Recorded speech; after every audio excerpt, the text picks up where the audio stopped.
I know I'm not the only one who's having a hard time today.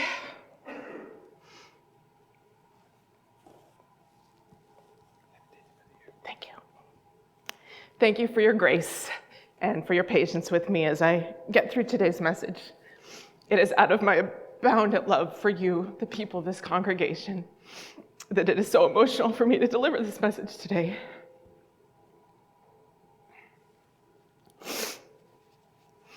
Do you remember what it was like to have a substitute teacher? I remember when I was really young, it was kind of concerning. You know, if you're a kindergartner and there's a stranger that's up in front of you, what's going on? Where's my teacher? Is something wrong with her? Who is this strange person in front of me? Now, when I got a little older, we had a school a substitute teacher who only substitute taught in our school. So over time, she had a chance to get to know the kids and their names and how different classes operated. And that made her better at being a substitute for us and us more accepting of her. And we developed a relationship with her. Once I got to high school, some kids were overjoyed to have a sub because it often meant that that important presentation that you were supposed to give or the difficult assignment that we were supposed to be learning about might be put aside and we might have an easier day today. Maybe a movie or maybe study hall. A substitute often meant that that class period could now be treated like free time. Sometimes it was a surprise to have a substitute teacher. Sometimes your teacher knew in advance that he or she would be gone and let you know ahead of time that you would be having a sub. When that was the case, the teacher would usually ask the class to be on your best behavior. They did not want to get a bad report when the sub returned, and they would be back. In today's scripture reading of John, Jesus is doing exactly that. He is talking to his disciples, preparing them that he is going away. The first thing he says is, "If you love me, you will keep my commandments." Just as the teacher reminds the class, "You know the rules, you know the expectations, please don't disappoint me." Next, he lets them know he will ask the principal to send them a substitute. He says, "I will ask the Father, and he will give you another advocate." In this case, he's referring to the Holy Spirit. And later, he says, "I will not leave you orphaned. I am coming to you." He lets them know that he is not abandoning them forever, and he will be back, and they will be reunited. Now, of course, this is an oversimplification and just one way of interpreting this verse, but it did get me thinking. Jesus knew he could not be present for them in the same way, and he wanted them to be cared for in his physical absence. And that part holds true today, but his class size has grown quite a bit from those original 12 disciples. He's going to need a lot of substitutes. A few years ago, when COVID was still rampant, our girls' school had opened back up, but people, including teachers, were required to be away for longer periods of time due to the illness, which caused a major shortage in substitute teachers.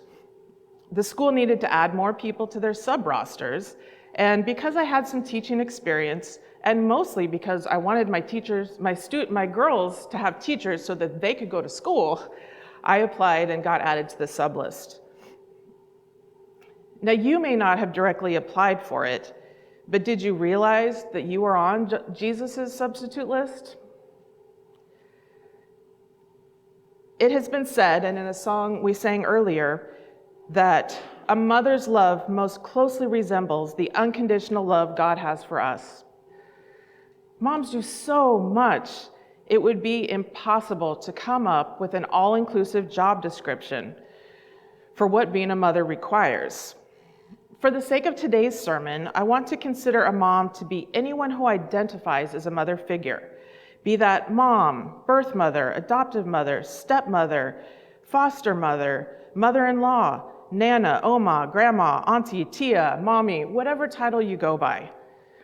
And while many things that mothers do can also be done by a father or a dad or a grandpa, a parent, guardian, moms don't get celebrated enough. And today is her day, so we are going to focus on her. Now, there are some common basic duties that mothers do. Mothers feed their babies, they give them baths, they teach them to walk, to look both ways before they cross the street. They teach them their ABCs and how to drive a car. They instill values in their children through their words and their actions.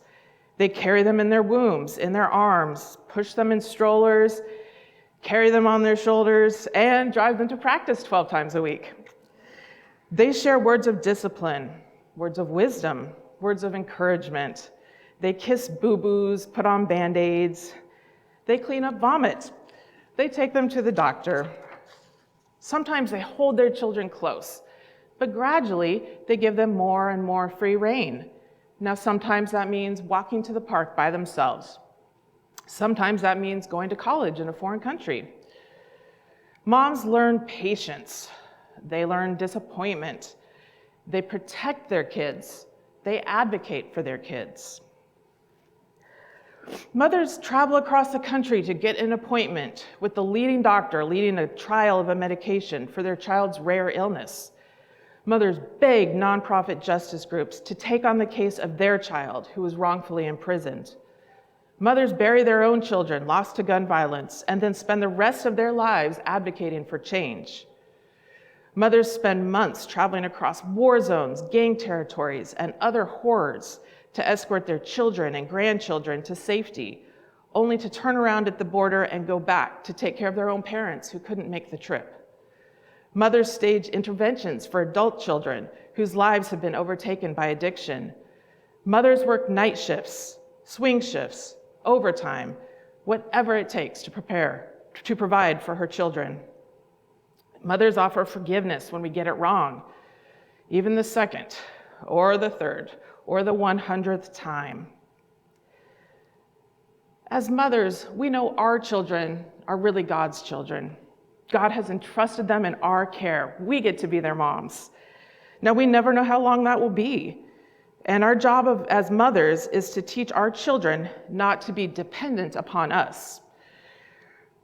We nurture them to become independent adults as best as they are physically and mentally able. We may teach them to rely on God and follow the teachings of Jesus, but ultimately, it's up to them to define their own faith.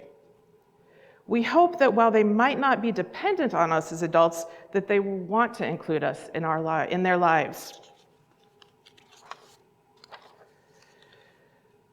Moms can't be all places at all times. While not all people are, or even want to be moms, we are called to be substitute moms. We are all children of God, and we are called to care for all of God's children, not just our own. Now, sometimes that means taking care of your siblings. If you were not an only child, once the kids got old enough, your mom might have left you at home alone while she ran an errand or went to an appointment. Maybe the oldest sibling took charge in her absence. Did you ever say, or were you ever told, "You're not my mother"? Of course, your big sister is not your mother, but your mother left her in charge, temporarily, to take care of you while she was gone. Your sister was a temporary substitute for your mom. If you had a babysitter, you had a substitute mom for an evening.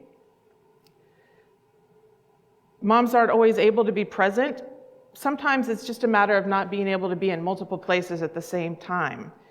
We can't make it to every field trip, every performance, every game. A time that we experienced recently was Hazel had her state dance team competition, and one of her teammates, her mother had qualified for a national competition of her own and had to be across the country and couldn't be there for this important competition. So all of the other mothers had to cheer extra for this student who didn't have her mother present that day. Now, while I was doing that, my own child, Essie, was with another family at a cheer competition out of state, and another family was taking care of her and sheltering her and feeding her and getting her to where she needed to be. Sometimes moms struggle with mental health. Sometimes it's addiction.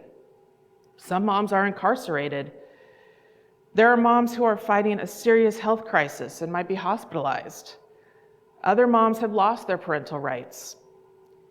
There is a grief of loss for those who have lost mothers, whether as children or adults. There is a grief of mothers who have lost children. There is longing for people who want a relationship with their mother or with their children. There's longing from people who want to become mothers. And there are also painful pressures from people who do not want to become mothers. So many women in this congregation have been substitute moms for me and for my daughters. I wrote this earlier in the week about Susan Judson. And it was hard to hear the news of her transition to hospice care this morning. But this is a funny Susan story. So when I was in junior high at Evergreen, she was on staff there. And I was new, I was in 7th grade, and I was running for class office. And so I made these little flyers that said, "Choose Angie." And I thought it would be cute to attach a little stick of gum on my little flyer. Now, Susan, being my colleague at church and substitute mother, came up to me in the hall and took my flyer and questioned my ethics about bribing voters with a stick of gum.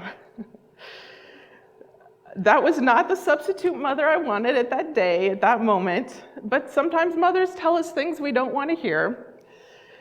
But this is the same woman who wrote to me in college religiously when I was away, telling me she was praying for me, encouraging me, that the congregation missed me. Susan did not have her own children, but I'm proud to say she was one of my moms. And she's still one of my moms. Even if she doesn't remember who I am, I think she remembers my love.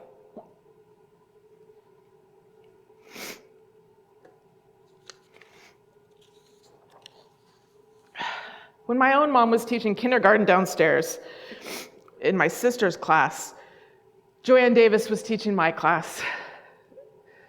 Even now, so many of you are teaching me and caring for me and supporting me with a mother's love. And you're doing it for my children, and you're doing it for our neighborhood children. And it's not just for children. As adults, we still need motherly love. Eleanor has taught so many women for generations.